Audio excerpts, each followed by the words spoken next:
So I just lost my job like fucking 37 minutes ago. I got terminated. And I did all my crying and shit already. I just thought my life was going so freaking good, so fucking good. I thought my life was going great. Got me a new place, got my daughter, and all that type of shit. Life was going good, and I actually enjoyed working at this job. I loved it. And this ain't no punchline, because this is real shit. Like, I really just lost my job. And I'm gonna tell y'all what I lost my job for was destruction of property. I locked my keys in the office. I tried to open the door. I pushed the door open a little too hard, and a little door frame broke. And I got fired for the destruction of property. And what's crazy, I was working at a shelter. And shit, now I might need one. I ain't even been living in my new place for a month yet. Like, a month hasn't passed, and I already got fucking fired. Job let me go after 10 years, almost 10 years, excuse me. A little emotional today. But I'm taking my kids to school, my daughter to school, my son takes himself to school. He has a car. I have my laptop. My aunt and my mom are both looking over my resume. I'm calling unemployment today. I'm going to call the state, just in case if I don't get a job fast enough or there's some rolloverage. So I'm going to be productive. I have to go to the YMCA because I have to sign up for the Y and cancel my Planet Fitness, because if I sign up with the Y, I get discounts for camp.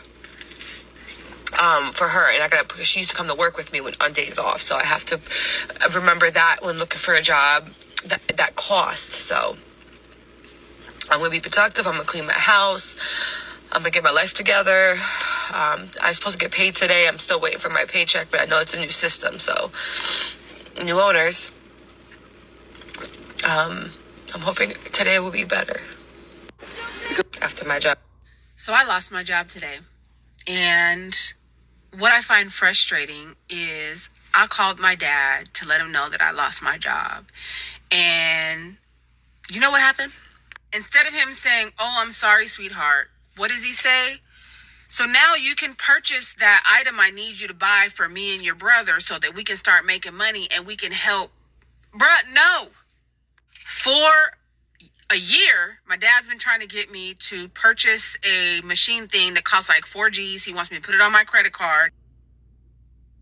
Have you ever been fired and felt like your whole world just fell apart? Yeah, me too. Just a few days ago, I lost my job. At first, I panicked. I wondered, why me? What now? But deep down, I knew God was trying to release me from something I was holding on to for too long.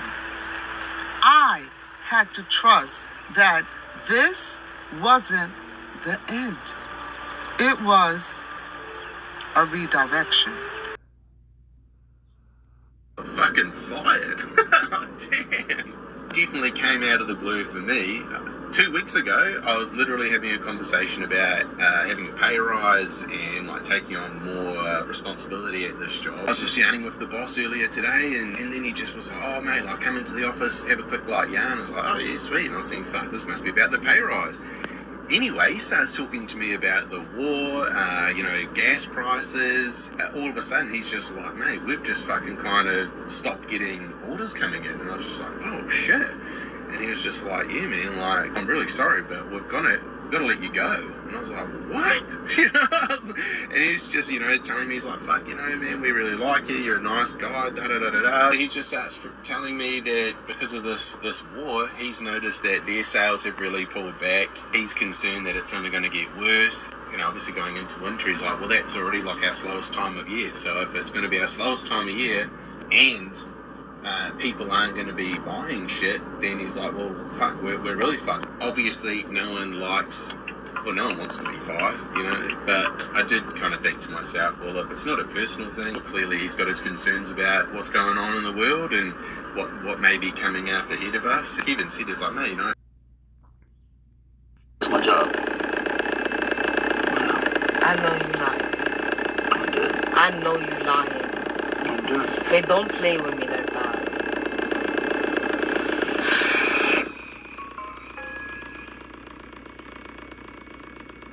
You lost your job? Now, how did that happen? Shalom, shalom, shalom. All praises to the Most High, Yahweh, Bahashim, Yahweh Shai, which is to say in the Paleo Hebrew, Yahweh, which is the name of our Heavenly Father, meaning He is, and that is who the world ignorantly calls God. Bahashim, which means in the name. Yahweh Shai, which means He is our salvation. All right?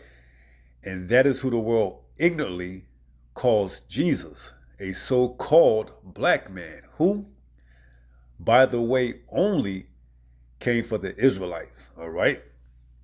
Now, what brings us to our discussion / topic this afternoon, as you saw by the compilation of videos of I Lost My Job, is that when this happens, it's for a reason, okay?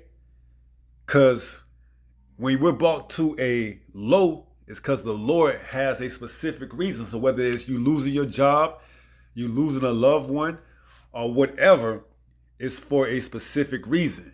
Now, those individuals that were in those videos more than likely don't have a clue. And when it really goes down and people start to get laid off left or right, and there will be no more jobs in Babylon, as it says in the book of Isaiah 19, then they're going to really lose their mind, because for the most part, this is all they ever knew, was relying on a system to support them, okay?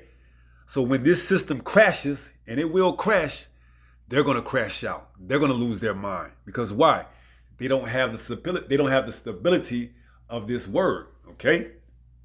So this is the book of Ecclesiasticus, also known as Sirach, chapter 2 and verse 4. It reads, "Whatsoever is brought upon thee, take cheerfully." Even losing a job, yes, even losing your job. That I work for 10 years plus, yes, even that you work for 10 years plus. It says, "And be patient when thou art changed to a low estate." See, that's hard for an individual to grasp and understand that the Lord is actually doing something. Okay? They start to panic. They start to wonder, how will I pay my bills? How am I going to provide for my children? See?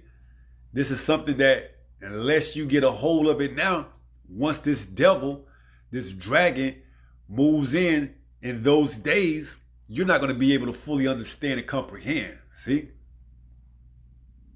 Because why? Essentially, the devil, Esau, Edom, wants a system where you solely rely on him for all your wants and needs, which is why he's going to make that microchip mandatory, all right, that you can't buy and sell without it. See? So having a job is going to be the least of your concern in that day, all right? It says, "For gold is tried in the fire, and acceptable men in the furnace of adversity." See? And a lot of you women, when you lose your jobs, you ain't going to know how to act. Because why? This devil has propped you up so long for being this so-called independent, strong black woman, that once he removed that crutch, that support system, this job, you're going to lose it. All right? Which is why a lot of you women are going to make impulse decisions and run down and take that chip. so that you can keep your little bit of freedom that you believe you have. All right, because why? You refuse to get under the tutelage or the guidance of a man. See? But in those days, as it says in the book of Isaiah 4:1, 7 women should take hold of one man, saying, we will eat our own bread. Only let us be called by thy name. Roughly paraphrasing. So in that day, when this devil moves with that great wrath, if you're not of the elect, speaking of the women, guess what? You're gonna be given over to that reprobate mind as well. See, and it's gonna hit you a lot harder because why? You've been relying on this system for so long that once the system is removed from out of you or from up under you, you're not gonna know how to react. All right, and you're gonna make that impulse decision. All right, and if you got children, you're gonna take them down there to get chipped. All right, because why? You're not under the guidance of a man of the Lord, an elect man of the Lord. So it says, for gold is tried in the fire, and acceptable man in the furnace of adversity. See?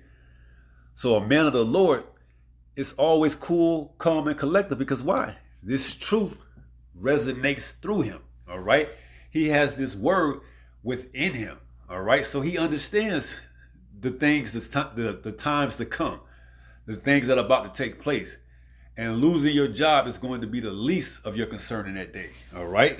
That's just going to be on the back end. I lost my job. No, you're going to have to worry about a lot more worse things than just losing your job. Okay? So let's go to Isaiah 19. And is it verse 14? This is Isaiah 19 and verse 14. It reads, Yahweh have mingled a perverse spirit in the midst thereof, and they have caused Egypt to err in every work thereof, as a drunken man staggereth in his vomit. Verse 15, neither shall there be any work for Egypt. See? So just think, okay? When this time happens, when there's no work because of the economy is crashing, because AI is taking over, and because people are losing their minds because they can't pay their rent. That's right where the devil wants you at, in that state of confusion. See, but this is why this word, it clears all that confusion up for us, all right? It puts us in the mindset of Yahweh, Bahashim Yahweh Shai, because why? We're becoming one with this word, all right? It's resonating with us. We're living this word, all right? We're lively stones. It says, Isaiah 19 and verse 14, Yahweh have mingled a perverse spirit in the midst thereof, and they have caused Egypt to err in every work thereof, as a drunken man staggereth in his vomit. Neither shall there be any work for Egypt which the head or tail, branch or rush may do. See? And people are going to start to freak out, man. All right? Because now, depending on where you live at, it may be difficult for you to find a job once you get fired, but it's not impossible. But in this time, it's going to be impossible because why? AI is going to pretty much sew up all the jobs that are out there for people to do. All right? And unless you have that charagma to work alongside with AI, you're not going to have any type of form of employment. All right? You're not going to be able to feed yourself, take care of yourself, and anything else without taking that charagma. All right, and this devil knows that. All right, which is why he's getting ready to come down with great wrath. Okay, because why? He has but a short time. See, so we're telling you through the power of Yahweh, Bahashim Yahweh Shai, to get yourself right, to repent, to turn back to the Lord, to put away your evil doings. Okay, because although this was a compilation of I lost my jobs, now it's going to be even so a compilation of why didn't I repent and seek the Lord while he may be found. And in that day, it's going to be too late, man. In that day, it will be too late. See? So we're telling you now to seek the Lord while he may be found, okay? Because you're going to get answers to questions you never knew you had. Through who? His servants, the prophets, okay? They're preparing you. They're telling you what's to come. So you can get your mindset right for when this devil rolls in like that flood. See? So this is Hebrews chapter 12 and verse 7. This is Hebrews 12 and 7. It says, if ye, let's start at verse 6. Hebrews 12 and 6. For whom the Lord loveth, he chasteneth, and scourgeth every son whom he receives. See? So when thou art brought to a lower state, just know that the Lord is getting ready to change you into something that he can work with if you are the elect. Now, if you're not, you're just going to be left out there in the dark to fend for yourself. And that's not going to be a good position to be in. So it says Hebrews 12 and 6. For whom the Lord loveth, he chasteneth, and scourgeth every son whom he receives. See? Verse 7. If ye endure chastening. If, that's the key word. You got to endure it. It says, if ye endure chastening, losing your job, losing a loved one, all these things that could test your faith to see whether or not you really believe what you say you believe in, okay? If you endure chastening, the Most High dealeth with you as with sons. For what son is he whom the Father chasteneth not? See? Because why? We rightfully so deserve it, man, from our past lives that we live, okay? Because you don't know what you did in your past life, all right? But you know it was something that was not pleasing to the Father, or else we wouldn't be in the predicament that we're in, see? But the Lord is getting ready to wrap this up because why? That small remnant has returned to him and repented, all right? So Esau, Edom is getting the go ahead or the green light from Yahweh Ba'ashem Yahweh Shai to push this agenda to get as many people microchipped as possible, especially of the tribe of Judah and all the other tribes that make up what? The lost tribes of Israel, okay? Jacob, okay? But he won't be able to touch the elect of those tribes, okay? Because why? They're covered by the blood of the Lamb, Yahweh Shai. So it says, if ye endure chastening, the Most High dealeth with you as with sons. For what son is he whom the Father chasteneth not? See? So we're going to be brought to a lower state, all right? And it's just to make you even better, all right? Are you still going to be able to serve the Lord to the utmost degree when you're in that lower state? Or are you going to get discouraged and say, I'm putting my plow down. I'm not plowing anymore. I'm not doing what the Father asked for me because now things are getting rough and tough and I just don't have it in me anymore. No, man. You got to pray and seek the Lord 10 times more, okay? Because why? That's when he really wants to use you, okay? He doesn't want to use you when you're at your highest because then you won't acknowledge him. Not to say that he can't, all right?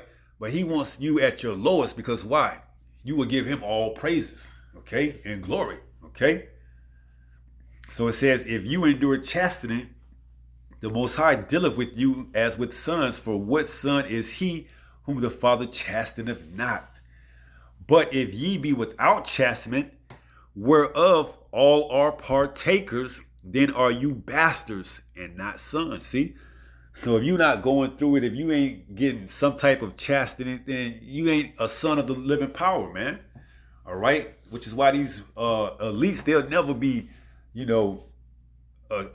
from the tribe of Israel, man. Because why? The kingdom, this earth, is given into their hands, man. This is their time to rule, see?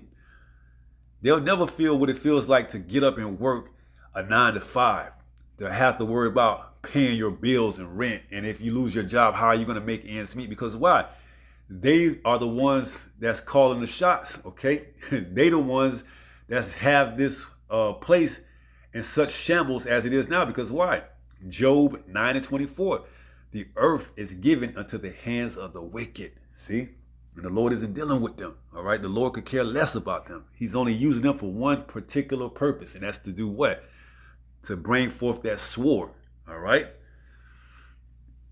That's why it says in Psalm 17 and 13, deliver my soul from the wicked. This is the book of Psalms, chapter 17 and verse 13. Arise, O Yahweh, disappoint him, cast him down, deliver my soul from the wicked, which is thy sword. See? So just know, when you brought to a lower state, the Lord is going to use you, man, if you of the elect. All right? He's going to refine you as acceptable man in the furnace, and you're going to be something that he can use for the master's meat. All right? So continue to, knock it out the ballpark, per se, when you brought to a lower state, even if you have to lose your job, because at the end of the day, ain't going to be no jobs, man. All right? Ain't going to be no jobs. You're going to have to take that microchip, get a universal basic income, and go to this devil for all your wants and needs. All right? And it says, Isaiah 31, woe to them that go down to Egypt for help and stay on horses and trust in chariots, because they are many, and in horsemen, because they are very strong. But they look not unto the Holy One of Israel, neither seek Yahweh. See? So the Lord is setting you up, man. Either you're going to be something that he can use or something that he's just going to discard of. All right? And we just praying that the Lord uses us for something, that he can be, proud of. All right? If we of that number, the elect. All right? And we don't want to be something that he just throws away and discards. No, man. We don't want to fall into the category of the 2/3, man.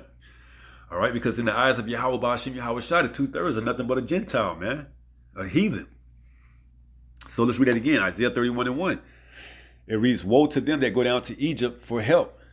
Right. See? And that's right where this devil wants you at. Coming down to him for the help, for the one of all needs. It says to stay on horses and trust in chariots, because they are many, and in horsemen, because they are very strong. But they look not unto the Holy One of Israel, neither seek Yahweh. See?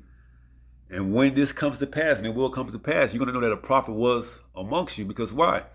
The prophets, the servants of Yahweh, Yahweh Shai, have been telling you this since the beginning, man. All right? That it's going to come a time that this devil is going to come down with great wrath. He's going to take away your jobs. He's going to take away everything you thought you had, that you relied on. And he's going to tell you, in order for you to get it back, you got to take that karagman. You got to get microchip. You got to have it in your right hand or your forehead. All right? And a lot of people, because they don't have faith, they're going to take it, man. They may hold out for a period of time, but eventually they're going to acquiesce and cave into the demands of this devil, and they're going to take that chip. And once they do, that's it. They're going to be through. All right? So let's go ahead and close out with the book of 1 Peter chapter 5 and verse 8. Excuse me. This is the book of 1 Peter chapter 5 and verse 8. It reads, be sober, be vigilant. See, we are to look and be on the watch, because eventually it's going to come a time where everyone is going to have to, stand on what they believe. And we just pray to the Father that we continue to believe and have faith in his word, and that he doesn't remove it from out of us. All right. Now you got other Israelites that believe something totally different. You got Israelites that believe they're going to save themselves. You got Israelites that don't believe. All right. You got Israelites that call on other names. See? But we got to continue to be sober and vigilant and understand that there's power in the names alongside the work and the faith that you have. Okay? And we know the names are Yahweh, Yahweh Shai, Yahweh and Yahweh Shai. So it says, 1 Peter chapter 5 and verse 8, be sober, be vigilant. Why? Because your adversary, the devil, you think he doesn't know that people need jobs and a source of income to pay their bills? Of course he does. He's the one that set up the system. So he knows exactly what the people need. And this is why he's going to strip it from them. And once again, the women are going to be the hardest, are going to feel it the hardest, because why? They've been so long relying on a system for their independence that they didn't need a man, especially so-called black women, that when this happens, they're going to cave the fastest. Okay, they're going to go down there and take that chip, all right? Because they're going to think that they're doing something for, the sake of keeping a job, having, whatever benefits that the government gives them, whether it's Section 8 or HUD or whatever else, and they're going to keep it. They're going to take that chip. So it says, 1 Peter chapter 5 and verse 8, be sober, be vigilant, because your adversary, the devil, as a roaring lion, walketh about seeking whom he may devour. See? All of those that don't have the true names and the faith and the works that go along with it. All right? So that's pretty much it. We're going to wrap it up with that being said. Pray someone was edified through this lesson. And until the next time, if it be the Lord's will, stay strong, stay in the faith. We're almost home. Shalom. Peace.